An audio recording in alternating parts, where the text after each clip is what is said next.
Are you letting your past experiences ruin your present and your future? This video is a result of a conversation that I had with a friend of mine. Greetings, this is Laura H. You're watching Beyond 7, a channel I created for curious minds. This video has to do with fear. Some years ago, I was interested in healing methods, and I discovered this method called the UN method. For the very first time back then, I heard this concept of fear of fear. Now we all kind of sort of know what fear is, right? I'm going to read the definition of fear. Fear is an emotion induced by perceived danger or threat, which causes physiological changes and ultimately behavioral changes, such as mounting an aggressive response or fleeing the threat. Fear in human beings may occur in response to certain stimulus occurring in the present or in anticipation or expectation of a future threat perceived as risk to oneself. I want to call fear a sensation. A sensation because we basically perceive something in our body, okay? And that perception, our mind, and here comes the definition that I want to share with you, our mind begins to interpret that sensation. It labels it, it defines it, it justifies it, and so on. Now, I don't know about your relationship with fear, but I know that when I think about fear, I remember my father's words when I was a little girl telling me that, hey, why would you even be afraid? You shouldn't be afraid. There's nothing to be afraid. So guess what I did as a little good girl that I was? I began to deny fear and hide it and not acknowledge it until I was a grown-up woman and I found myself stuck because I couldn't move because I was terrified. And then I had to uncover all these layers of fear, and basically I discovered that I had built the fear of fear. And most of it was because I was afraid at first to not upset my parent, my father. I would judge myself as being weak and not good enough if I felt fear, because I thought, no, I shouldn't feel fear. I don't know about you. If you are at the point in life where you acknowledge, hey, yes, I'm afraid, good for you. I've been doing this lately, and it seems like things are moving faster for me. When I acknowledge that fear exists and I navigate it or through it or by it, and not just ignoring it, I acknowledge it exists, and I acknowledge that it might be with me, but then I still act towards what I want to achieve. So this is what I've uncovered about this concept of fear of fear. When we are afraid, we feel a certain sensation, and that sensation, our mind begins to judge it and to label it and to define it and to try to understand it. And this way we create more layers towards that initial sensation, which basically grows into the fear of fear concept.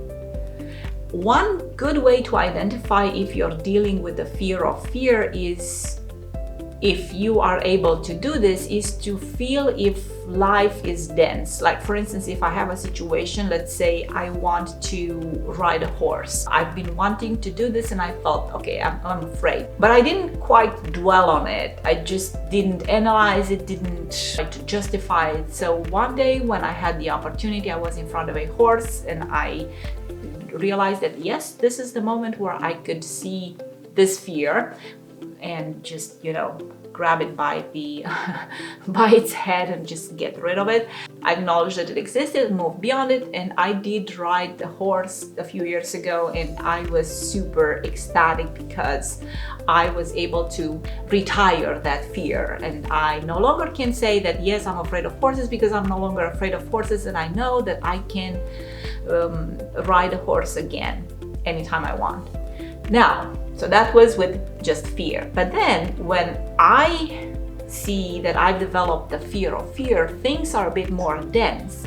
Let me say the fear of public speaking. On top of it, I started to justify, yes, I'm afraid of it because, and I created layers and layers and layers and justifications and scenarios and situations in my head just to kind of justify. But by doing this, even though I was trying to build courage, I basically created a block, and it was more and more difficult for me to chip that away and just remove it so I can place myself in front of people without having that sensation.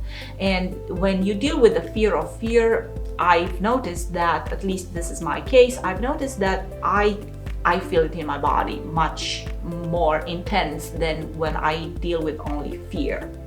Okay, so I hope this is clear. When I deal with fear and it's just fear, it's like this. I acknowledge that I'm afraid, but I'm able to move beyond it and just do what I want to do. But when I deal with the fear of fear, I know that I've created layers around that initial fear, justifications and so on, and it's like an energy. If you like to accept that we are energy, this is basically what we do. We have a sensation, and around it we create more layers that basically develop into a density, and that's the fear of fear.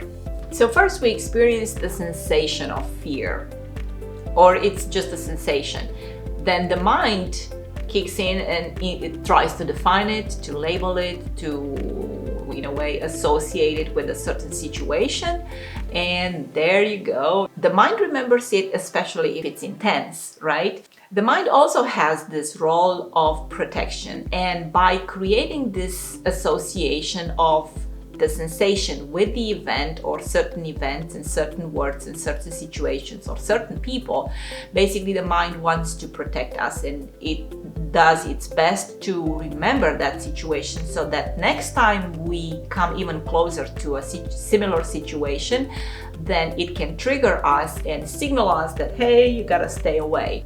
The most amazing part is that this fear of fear can be removed as well. Now, if you are brave and if you're curious, you can approach energy methods that can teach you how to do this.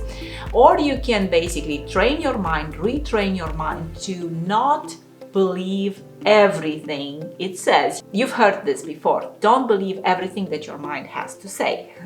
So that's a good strategy to deal with fear of fear, to just not let your mind create all these scenarios, to create these associations. And I hope this video was interesting to you as it was to me when I uncovered this concept of fear of fear. Here is the title, the explanation of the title. We have the situation, we have the sensation, which we identify as fear, then we create certain associations, then the mind decides that, okay, I'm going to protect you, dear Laura or dear you, from this kind of a situation, this kind of people, this kind of sensation that you had before, because no, we're not going to go there. So then we create fear of fear, and voila, we find ourselves stuck and we wonder why we don't have too much progress. This was my case. I'm sharing it with you, hoping that it might help you. Come back. I'll see you in my next video. This is Laura H. You're watching Beyond 7. Ciao for now.